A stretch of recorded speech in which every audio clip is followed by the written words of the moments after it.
Welcome, ladies and gentlemen, to another episode of The Optimistic Curmudgeon. I'm Josh Herring, your host. Today I'm joined by Dr. Jason Jewell.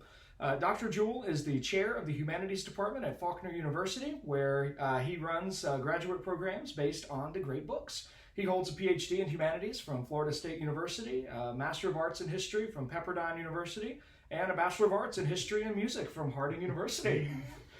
Dr. Jewell, welcome to the show. Thank you. Great to be here with you, Josh. You're a man of so many different interests. I mean, that is such a from music and history to humanities. What kind of drove your academic path?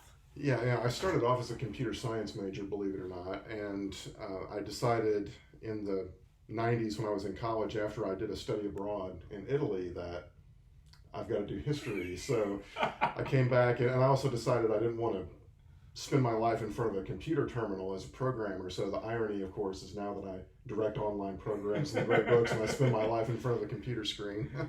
But yeah, I've always had really broad interests. Came from kind of a musical background and always had music as an interest as well. I also took courses in art history and some other areas that would be considered part of the humanities. So I was lucky to find an interdisciplinary PhD program at Florida State, which I don't think exists any longer, unfortunately, but we're trying to carry the torch at Faulkner in a sense of that same spirit of studying the great books and a broad base of knowledge that the students can interact with. Well, I think that's so fascinating because I feel like I've met, shouldn't say I feel, I always grill my philosophy students. You don't feel in philosophy, you think in philosophy. But I have so many friends that I've met who their path towards the PhD has not been a broadening path. It's instead been this narrow concern. And in some fields, I think that makes some sense. I mean, I have a friend at church who has a PhD in engineering, and he's very, very good at what he does. Other folks, it makes less sense to me. But I know so much of your work today focuses on humanities. Could you make a case for why you think graduate studies ought to be more broad rather than narrow? Or to what extent should they be broad and then narrow? Or how would you respond to all of that? Yeah, there is a tension sort of in the graduate programs in particular, because when you come to do your capstone project, your master's thesis or your doctoral dissertation, those projects are conceived of as being, you're supposed to, as the student, contribute something original to the body of knowledge, of scholarship. And in order to do that, of course, you have to be specialized to the degree that you can say something new about something. It's often not enough just to be able to read widely in a bunch of different areas and then all of a sudden have some epiphany of new connections that nobody has ever seen before. So we do have to provide some degree of specialization in our program, but I think the case for reading broadly as a graduate student is kind of a microcosm of the case of reading broadly for anybody. The original vision of the great books from people like Mortimer Adler back in the middle of the 20th century was that a democratic republic like the one that we live in needs broadly educated citizens who can think intelligently about the challenges of modern life and have something intelligent to say about public affairs and that sort of thing. And so people who are very narrowly specialized in a particular field tend not to be able to do that quite as well. You need to be able to look at things from multiple perspectives, think about different fields of study and how they bring to bear on a conversation. And so the case for reading broadly, whether it's in just what we would call the humanities or even more broadly in things like the sciences, the natural sciences. Of course, in our doctoral program, we do have a course in that for our humanities students. I think is a really significant part of what it means to be a well-educated and a well-rounded human being. So that's one of the main goals of our graduate programs, is to help students along the way to become that kind of a person. It's not just about what kind of job you want to have, it's about what kind of person you're going to be. Which, perhaps in an ironic way, I think I probably should have mentioned this earlier, just in the interest of all biases being out there. I'm one of Dr. Jewell's students in that program. And a good one, I'll say. Well, thank you. Not that my grade on your history term paper reflected that necessarily, but that's okay. It's been far too many years since I've really been in the history mindset. But really, I think our program tends to attract top-tier students who are looking for like the best of graduate school education, and they're interested in that wider reading, but then they do really interesting things. And I don't really know what our job placement rate is, but I assume it's decent, especially since most of our people tend to already have entered into either community college or adjunct professoring at a four-year school somewhere. But we also, I think there's something pretty phenomenal that happens when you get together to study things just because you love the subject and you think the subject's worthwhile. And then, but we also manage to do all the kind of good career stuff too, but the real focus is on learning to read and write and think intelligently, and that's a really beneficial thing. Yeah, it's true. We have people from a pretty broad variety of backgrounds in our program, and like you said, some of them are already working full-time in education, either at the college level or at the high school level in classical schools and institutions like that. And then we have some other people who are retiring out of one career, whether it's as a commercial pilot or some law or some other kind of field. We've had students come from those backgrounds and just say, these are topics that I've always wanted to talk about. I've never had the opportunity to do it in a formal way, and I'm, getting a PhD has always been on my bucket list. And, those sorts of motivations that some students come to us with, and it makes for really interesting discussion in our classes, and then also the ideas that they bring to their research projects can be really stimulating too.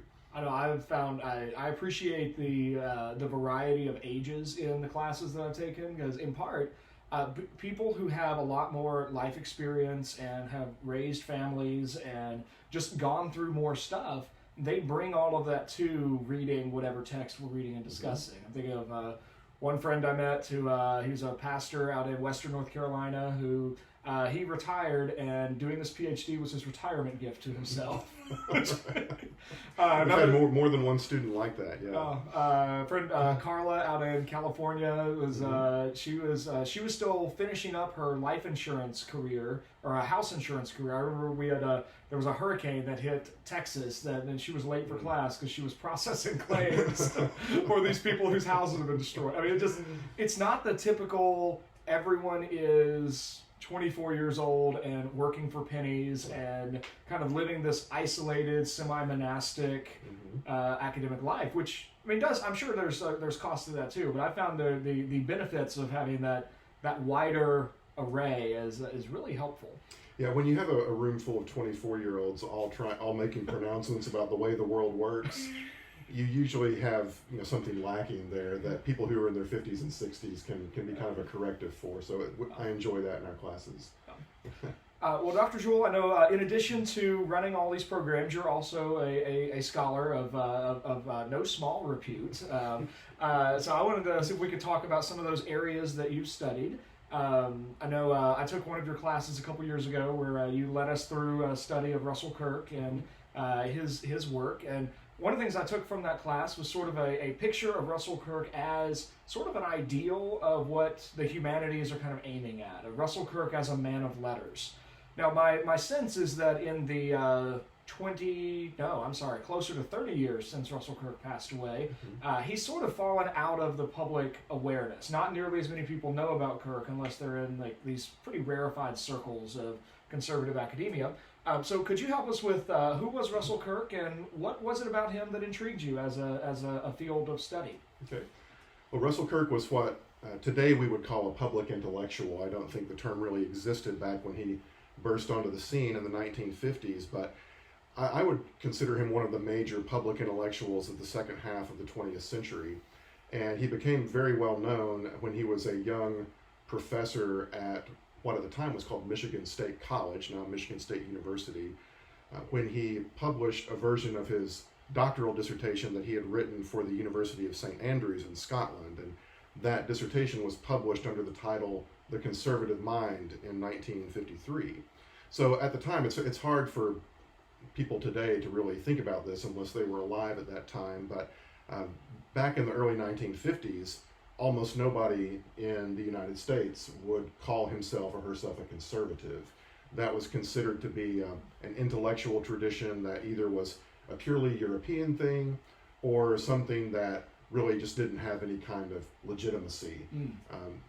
There are intellectuals who were writing in the early 1950s who were very condescending towards the idea of any sort of conservative ideas or philosophy or anything of that sort. So what Kirk did was really rehabilitate that term, conservative, with this book, and he demonstrated that there were many very important figures, both in the history of the United States and also in the history of the United Kingdom, that could reasonably be called conservative thinkers who had contributed, important ideas to public conversation and political discussion. But it wasn't just about politics, because for Kirk, conservatism was something that was a much broader idea. It was a way of thinking about life. It was a way of approaching literature and the arts. It was a way about thinking about, just general human interactions. And so he had a very broad base of learning himself, having done a lot of reading in philosophy and literature as a young man. And so he was able to pull all these things together and present this package of what he called the conservative mind to the world, and it really took off in the mid-1950s, and he was one of the most well-known figures in the United States during that time. So he was in the public eye a lot for, let's say, at least 20 years or so, and then near the end of his life, unfortunately, his influence began to decline because of certain developments within this conservative movement that he had helped to start, that people turned away from him in certain respects, and so I'm sure we'll talk about that later in the conversation. But he wrote many significant books in addition to the conservative mind. He wrote an important study of T.S. Eliot, with whom he was a personal friend. He wrote an important book about the history of the influences on the United States called The Roots of the American Order, and a number of other books, some 36 books, I think, almost, in the course of his career. So very prolific writer. You mentioned his status as a man of letters. He also wrote fiction, best-selling fiction, and he made enough money from his writings that he was able to leave his position as a university professor, because he already in the 1950s he didn't really like the direction that higher ed was taking at that time, and so he decided he would just go live off of what he could make by writing. So he called himself an independent man of letters. Well, that independence is fascinating in so many ways. I mean, I know it's and still it's just his house is in Macasta. It feels sort of like an intellectual retreat in a way. It's like driving into the small town, and here is this beautiful, well-designed, I think Italian wood of some sort house that Kirk rebuilt after the first one burned down, and he had. But it's still, when you go in, it's available by request for groups or retreats or scholarly visits, and it just feels like you're entering into this world of higher conversation. And I remember Mrs. Kirk is she's still alive. She certainly the picture she draws of her husband is sort of a man who is always pushing other people to consider the finer things in life. Is that an accurate description? Yeah, the phrase that Kirk borrowed from T.S. Eliot, it was sort of a throwaway phrase when Eliot used it, but Kirk really latched onto it and used it a lot in his own writings, was the permanent things, things that endure. And that was a key part of what he thought it meant to have a conservative mind or a conservative temperament. So for Kirk, then, really, I mean, I think he would probably push back. I think reading him, and I will confess, I still have read many more of his shorter essays than I have his lengthier books. I need at some point to read his work on Eliot. But certainly his essays always feel to be like a corrective, in the sense if I'm kind of drifting towards relativism or excessive subjectivity, Kirk sort of is a bucket of cold water. You're like, this is real, dagnabbit. You have to recognize it, and you have to live according to what's real. Yeah, there's a sense in which Kirk, I mean, I don't really want to use the word reactionary to describe what Kirk was about, but there is a sense in which he did want to push back against what he saw as the kind of prevailing winds of the intellectual elite, certainly in the mid-20th century. So he had very little patience with what he called ideology. Now, today, there are people who would say like any pattern of thought, is an ideology, but for Kirk, the term had a more specific meaning. And he said that an ideology is really when a person has a set of abstractions in his mind, and he wants to make the world conform to those abstractions. So he wants to sort of take put the square peg in the round hole and force the real world to conform to whatever ideas this person might have about equality or progress or any of those kind of buzzwords that we hear today. Even justice, which justice is a very important thing. Kirk wrote about it quite a bit during his life, but the way in which people talk about justice today, Kirk would say, is probably too ideological. That we start off with this abstract notion of equality, and then we think that justice demands that we make everybody completely equal, which he thinks is an impossible task.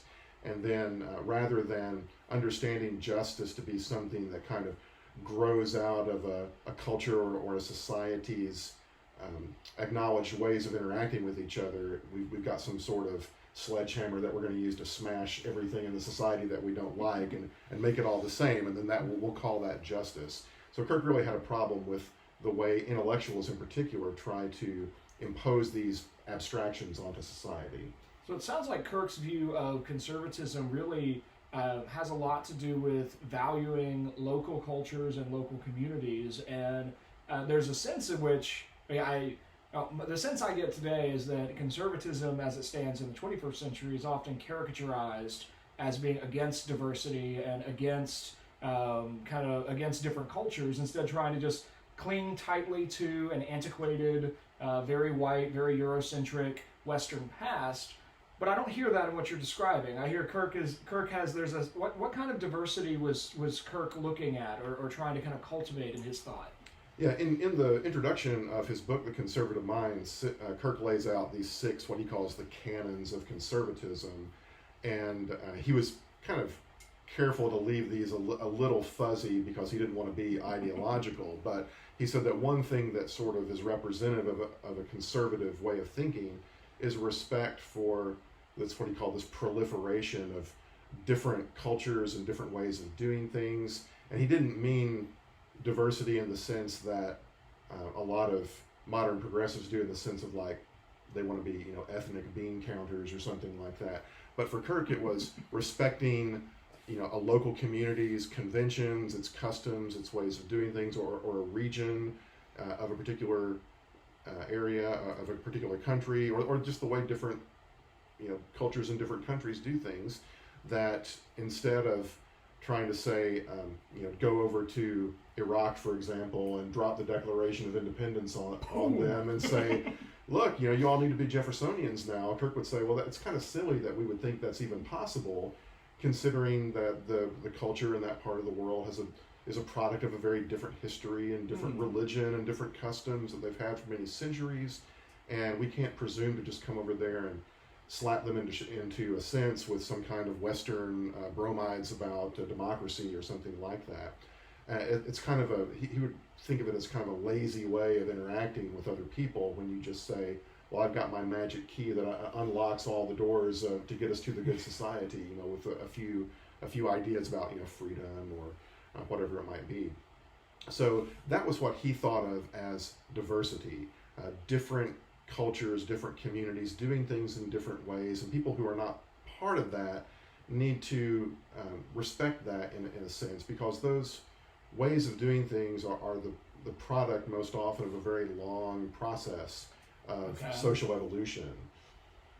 Interesting. So if Kirk is looking for respecting different cultures' ways of doing things over time, kind of as, I hate to use the phrase, but I don't have a better one at the moment, but sort of a natural selection of processes over centuries, that these are what survived. This is what 500 years of this group has kind of developed as, like, this is the best way to do something. Well, what are the permanent things that Kirk thought were always the case kind of in time and place? Yeah, so Kirk did believe in the idea of natural law. That's a phrase that probably many of the listeners will be familiar with. So he did believe that there were certain ideas and principles that endured, that are not dependent on time or place or geography. But he thought that we had to be very careful when we presumed to know exactly how those permanent things would be instantiated at a particular time and place. So, for example, our idea of justice in the United States might look different from the idea of justice in Iran, But we recognize that the people in Iran have an idea of justice, and that we can maybe start a conversation with them on why our ideas look different, and then maybe learn something from each other, maybe even try to adapt each other's ideas to a certain degree if we find them valuable. But for us to just say, here's the key to justice by doing things in a particular way, and then try to impose that on everybody, then that's where he would start saying, you're kind of going down the wrong road. Well, that seems to fit really well with a couple other people I'm thinking of. That reminds me of Christopher Dawson's approach to history, and also C.S. Lewis's view of the Tao and abolition of man. Sort of a similar idea of like looking at what do these cultures, what principles do they have in common that are then applied and nuanced in particular ways. But that by looking at these kind of commonalities, we can get a sense of the common law that is universal. Is that fair? Yeah, and it's easy, and some people do, is to sort of write off Kirk as kind of a relativist because he doesn't have that a fixed prescription for all times and all places. It's because he makes allowances for how these things might look different from place to place. But for Kirk, that's really just a part of the humility that we have to have by knowing that we're not omniscient, and that it's impossible. He takes a lot of his way of thinking from Edmund Burke, the great parliamentarian in Britain, who wrote the book, The Reflections on the Revolution in France, in 1790, where Burke was looking at the French revolutionaries and saying, what you're trying to do here is kind of wrong-headed, and it's eventually going to lead to a lot of bloodshed, which of course it ultimately did with the Reign of Terror.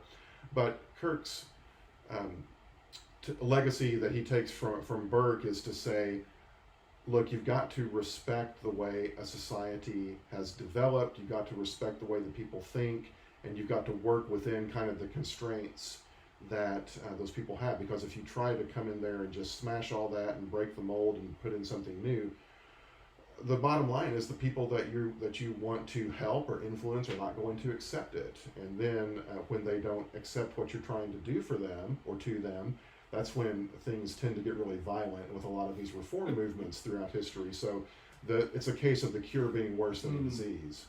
And I know Burke was famously prescient. I mean, he wrote that letter, and by letter here we mean at least the edition I read with my students several years ago was I think 251 pages in the Oxford. It's a lengthy work, yeah. Edition, but the edition we read was I think produced as closely to the original as possible, because it was a 251 page letter with paragraph breaks, but no chapter headings, no sections, no easy way to divide this thing. It's not the easiest book to dissect and read. I think you may be thinking of Letters on a Regicide Peace.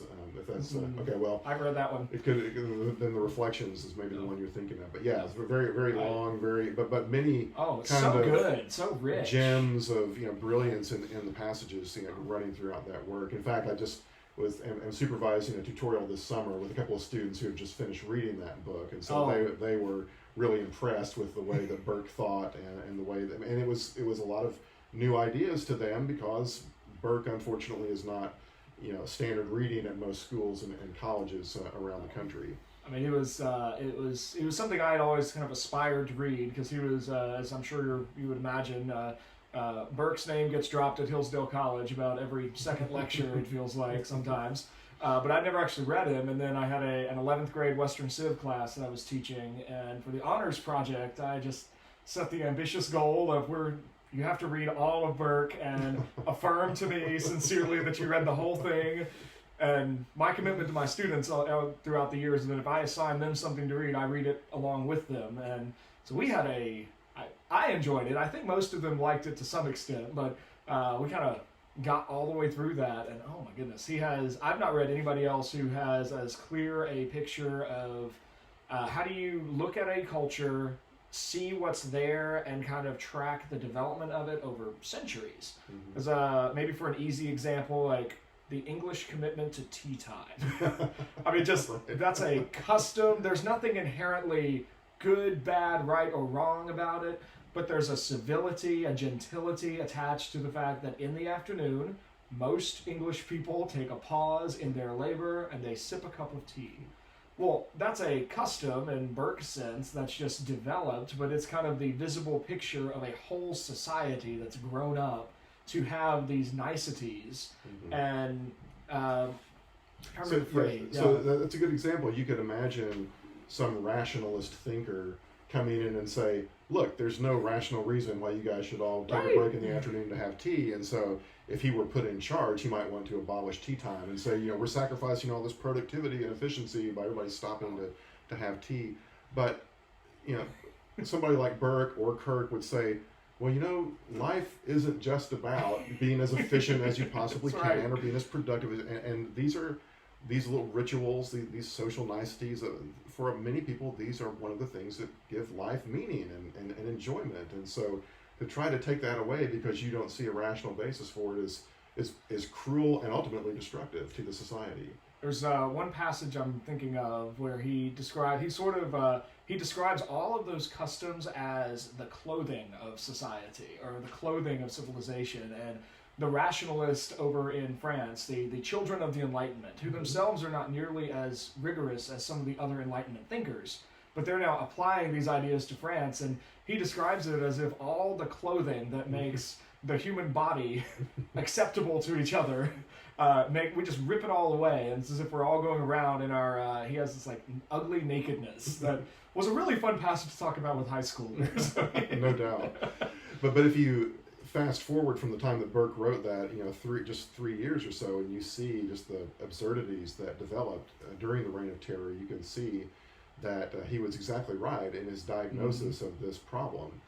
Before we get off of Burke, I do want to mention that another thing that Kirk took from Burke, from the Reflections on the Revolution, Burke said that when it came to British society at least, everything that was valuable about their civilization could really be boiled down to two things, and those two things were revealed religion and the spirit of the gentleman. And so Kirk latched onto that, and he talked about the same two ideas when he talked about the history of America in the colonial period and coming up to the founding, and how the spirit of revealed religion and the spirit of the gentleman were so significant in developing that culture that eventually resulted in the independent United States.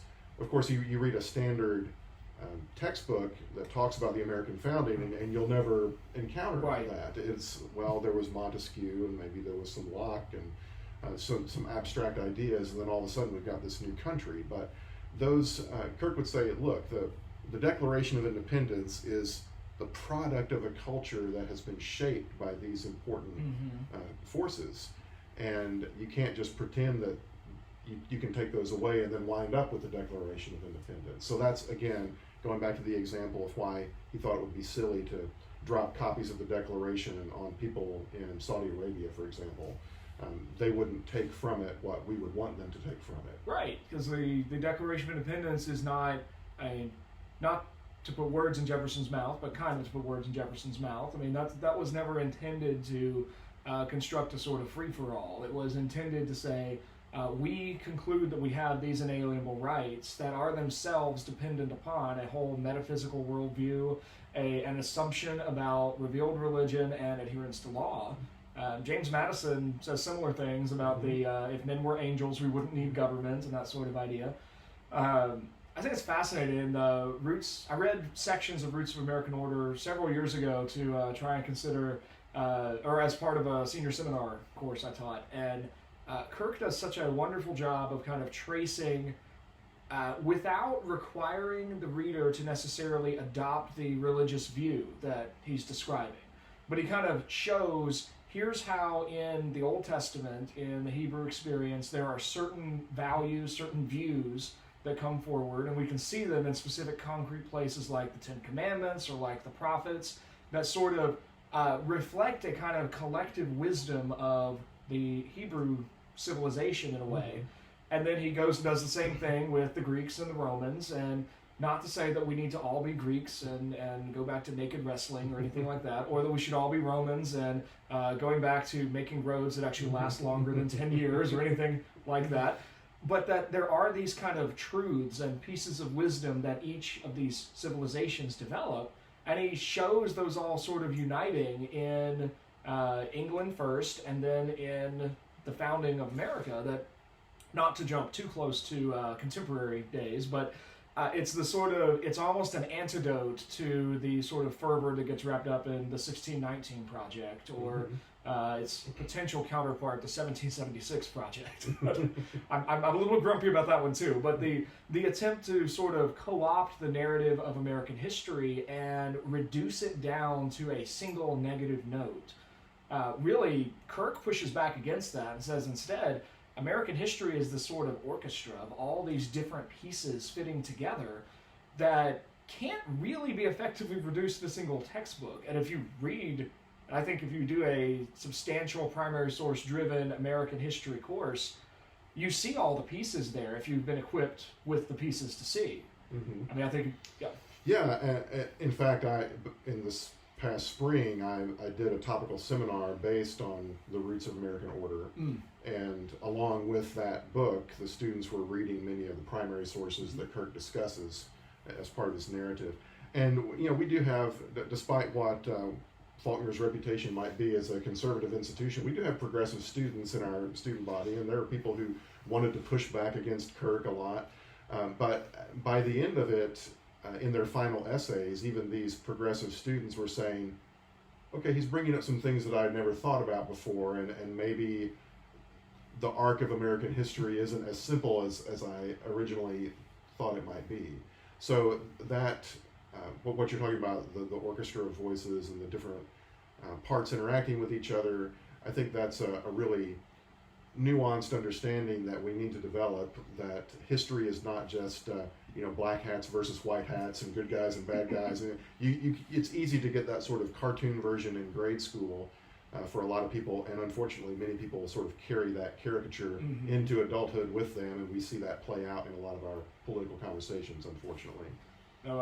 Two lessons in history I learned at Hillsdale. One was from Dr. David Stewart. He was himself a disciple of a Spanish historian named J.H. Eliot, and he had this quote that showed up in most of his classes, and I'm probably going to mangle it, but this is what I remember from about 14 years ago, that the student of history is rightly suspicious of a neat and tidy answer, because his study of history has shown him that things are simply too complex and messy for a tidy answer. Yeah. And the junior year, I took a class from Dr. Richard Gamble in philosophy of history, and after the course was over, it was one of those classes where Dr. Gamble taught it very Socratically. So it was never quite clear what the running thread in the course was until it was all over. And it's part of the things I think that makes him a master teacher, that he did effectively lead us to see the thing that he wanted us to see, but we concluded it. He didn't just tell us what the right answer was, and we didn't realize that's what he was doing until the class was over. But part of that was the whole class was culminating in reading Herbert Butterfield's Whig narrative of history, where he sort of brings up that whole question and concludes that the point of history is not to trace the good in its opposition to the bad in a sort of Manichaean opposition, but instead the task of the historian, which is why it's really, really hard, is to get into the mindset of the people in the time period that you're studying and try to understand why these choices made sense. Because if we are rational, so too were they, and if we make choices that make sense, those choices that we might completely disagree with appeared sane and rational and even good to many folks in that time period. And the trick of the historian is to get into that mental space, which is, I mean, it's that it takes years to get there, but I think I still think that's the goal of a history major, is to kind of cultivate that mindset. Yeah, there's some really interesting attempts to get students to do that in constructive ways. I don't know if you're familiar with the Reacting to the Past series there's a consortium of universities and college professors who have written these things where each is kind of like a role-playing game, and each student inhabits the role of a different character at, for example, the Constitutional Convention, or 5th century BC Athens, or even during the French Revolution. You've got forces in the Parliament or in the French National Assembly. So you can assign to a student and say, okay, you're the aristocrat, or you're the bishop in the Catholic Church, and you have to present that perspective persuasively. Ooh. And it's sort of like what we would tell students on debate teams. You got to argue for this proposition even if you don't believe it. Yeah. So it's the same kind of thing brought into a history classroom, and it can be really effective in getting students to try to inhabit those roles and try to think through why would these people have. Well, I can't just assume they're bad people and that's why they decided to do these things. Right. Let's try to think through the process that could have led a reasonable person to that decision. How fascinating! I'll have to check that series out. That might be a great resource to hand to some of our history teachers at Thales. Yeah.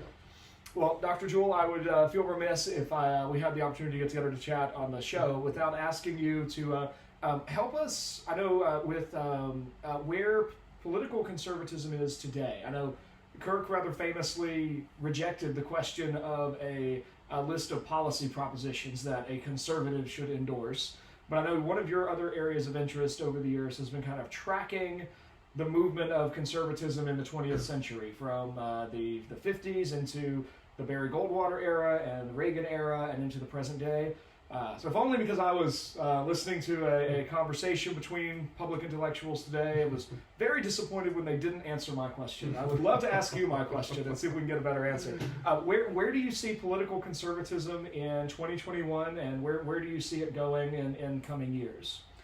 Yeah, it's a tough question to ask, and the answer is kind of up in the air right now because there's a lot of interesting debate going on the political right. I think much more so than there is on the left at this point about what we might call Reagan conservatism and the people who see themselves as the custodians of that, what they used to call the three-legged stool of the Reagan coalition, which was free markets and social conservatism, like family values type thing, and an active foreign policy that was designed to, in Reagan's time, of course, keep the Soviet Union at bay.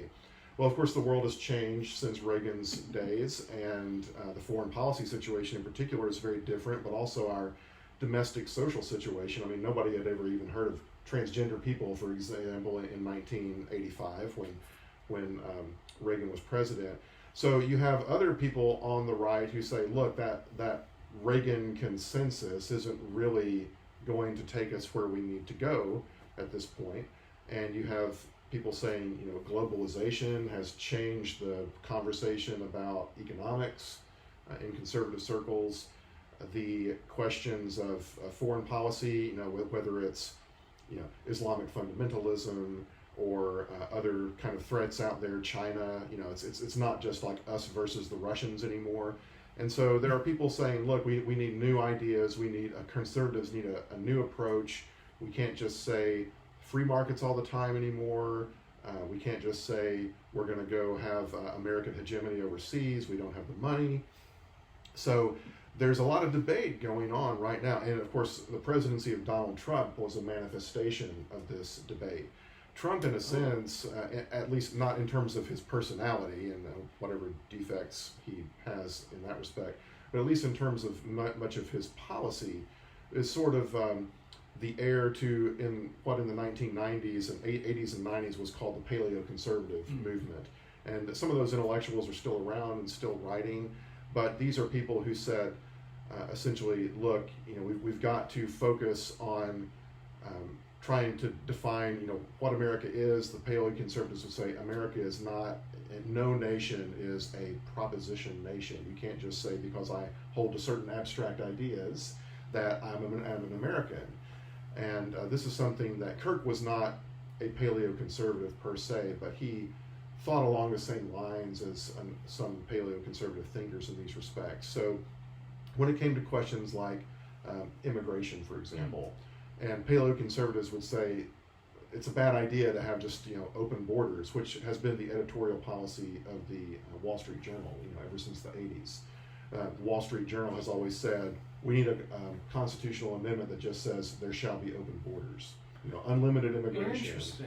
And the paleoconservatives say, well, no, we won't maintain sufficient cultural cohesion to stay together as a country if we have open borders. And because if you survey people around the world and you ask how many of you would like to come to America if you had the opportunity, there's something like 2 billion people who would like to do that. So obviously the United States can't accommodate that many folks, even if we want to be welcoming. Even in North Dakota, I don't think there's enough land mass still available. Right. So one of the arguments that developed in the conservative movement was that people like Ronald Reagan and many other what we might call establishment conservatives were of the opinion pretty much that, we should just have unlimited immigration. It's good for our economy, and it'll build up our workforce and shore up Social Security and all these other things.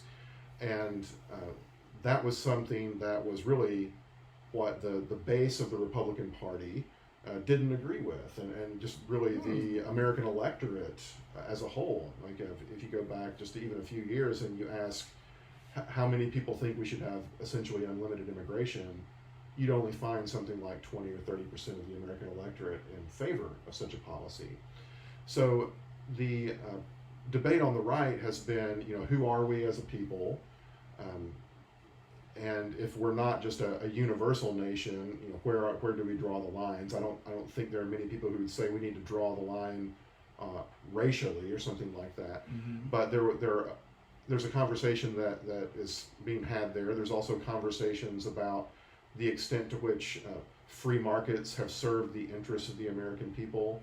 There are a lot of places in the country that you can point to say, maybe free trade is great in the abstract, but there are places like Appalachia that have really lost out as a result of free trade. And so is that the right policy at all times in all places?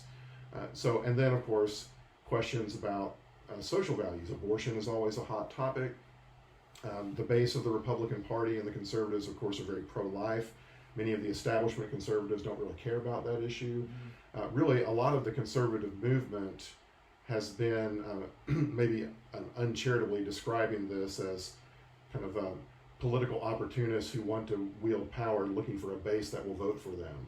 And so when they will tell the base something nice that will get them elected, and then when they get into office, they don't make the base's priorities their priorities. This is not something that's unique to conservatives. It happens on the left as well. But we're at the point now where Donald Trump, I think, was a moment where the base of the party said, we've had it with the establishment people, we've had it with the Bush family, we've had it with some of these other guys who have considered themselves our standard bearers for the last 30 years. And they sort of made Donald Trump the Republican nominee as kind of a slap in the face to the Republican establishment. And so then you wound up with the Never Trump movement on the right. And so there's been a really interesting conversation going on over the last 5 years, really, among conservatives. And the question is now that Trump is presumably gone after the 2020 election, who will be the standard bearer for conservatives in 2024 and beyond? Will it be somebody like, Ted Cruz, who in 2016 kind of presented himself as the Reagan heir?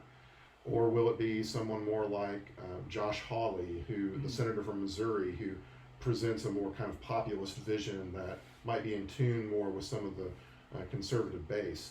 So I think if we want to make a connection to Russell Kirk here, he would say that some of those concerns for the base, I mean, you need to pay attention to them, and you need not just to give them lip service, but to say we're going to do our best not to make abstractions run the show. We need to remember that there are real people in real places that are being affected by these policies, and at a minimum, if we're going to have something like free trade, that we need to have a plan for what to do with people who are displaced by, if we're going to have cheap imports and people who lose their jobs and domestic factories as a result of that. So Kirk would come back to this idea of we have to remember that conservatism is not just about some abstract vision for the world. We need to make it about real people. Well, I don't know that there's I don't know there's an answer in there that gives a definitive answer to like where conservatism is going, but that's a fascinating description of kind of the current conversation that's happening. Let me just give one other example. There's an interesting debate going on the right now about so-called family policy. Oh yeah, I've seen some of the essays about that. So there are there are some people who say, look, you look at the survey data and you see that American families, if you poll them, it's like, would you like to have more children than you have now, or do you have as many as you want, or do you regret having as many as you did? And on average, the families and women in particular say they would like more children than they now have. And the number one reason why they say they don't have more is that they can't afford it. So there's a question then about, well, how can we make family formation more affordable? And the Reagan answer to that would be, well, we need to cut taxes, obviously, and make sure that we get rid of regulations that are preventing, making things more expensive and things like that. And then you have these people who are calling themselves reform conservatives saying, no, we need a family policy that will subsidize families, give them money so that making families grow is a more affordable thing. So we have this interesting debate going on right now, whether to what extent that's desirable. Do we want the state to say, yeah, let's get involved in family formation and sending out cash to mothers so they don't have to work and they can stay home with their kids, or they can pay for daycare or what have you. And I think questions like that are really what's kind of animating a lot of the discussion on the right now. It's really interesting because I did some research on that question for a debate resolution last year. It was on one of the National Speech and Debate Association's Lincoln Douglas resolutions, was on nationally subsidized childcare, and it brought up a lot of that. And at least of the plans we looked at, so in the last 6 months. 6 months ago, we looked. I think there were about 4 major policy plans that had been kind of proposed and studied and written about. None of them had great answers for how do you pay for it, which is still the question that I'm struck with all of these. I mean, I love the idea. I mean, I have 2 friends that come to mind. One couple with 6 kids, where the dad just finished his PhD, and I mean, it's just God's grace. I don't know how they make it financially, but God provides. And another friend who I've taught with for 5 years, and he and his wife are ridiculously careful and frugal with their money, but they've got 5 kids on a single teacher salary, and it's crazy, but they make it work. But I know they could certainly benefit from more money in a way, but it would also, I still have this instinctive, the government never gives money without unintended consequences and strings attached coming with that money. So I don't know, and government's intervention in higher education has been disastrous. On balance, I would say government intervention in public education for the last century has been pretty bad, with pockets of it not being as bad in local communities. But on balance, it's pretty bad. So I don't know. I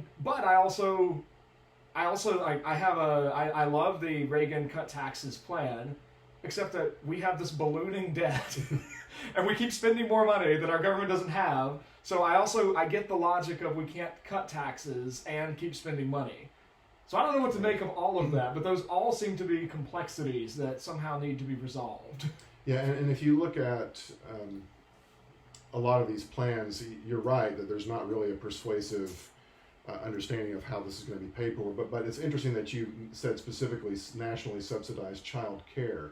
That's actually more the progressive approach to it. That's because it was an NSDA resolution. Well, yeah, and it's interesting because I think this highlights one of the differences between the right and the left on questions like this, whereas the right, I think, is more willing to say, well, let's just give the families the money, and then if they want it to use it to pay for childcare, great.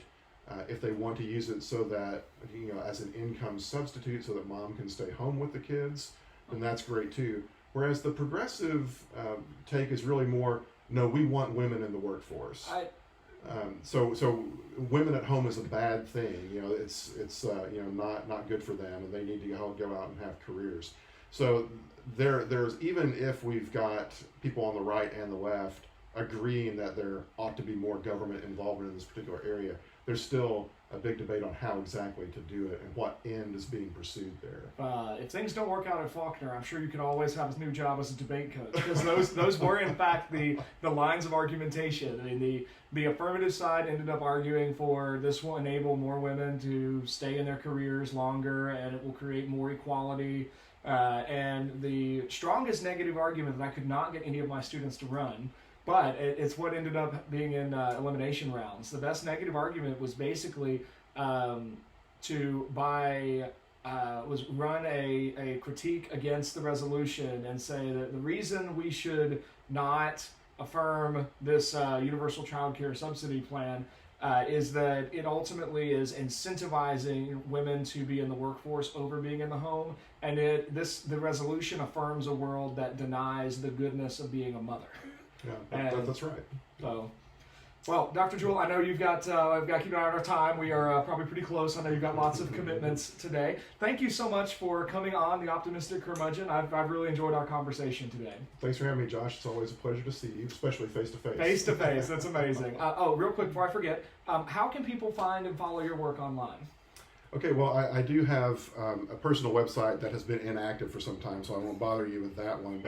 But you can look me up on Faulkner University's website, faulkner.edu, and just search for my name. If you are interested at all in any of the degree programs that I direct in the humanities, distance programs, and the great books, I would love to have some communication from you. Well, thank you so much, Dr. Jewell, and thank you, listeners, for joining us for another episode of The Optimistic Curmudgeon. If you like this episode, please leave us a 5-star review and share it with your friends. Until next time, seek the good, discover the true, and love the beautiful.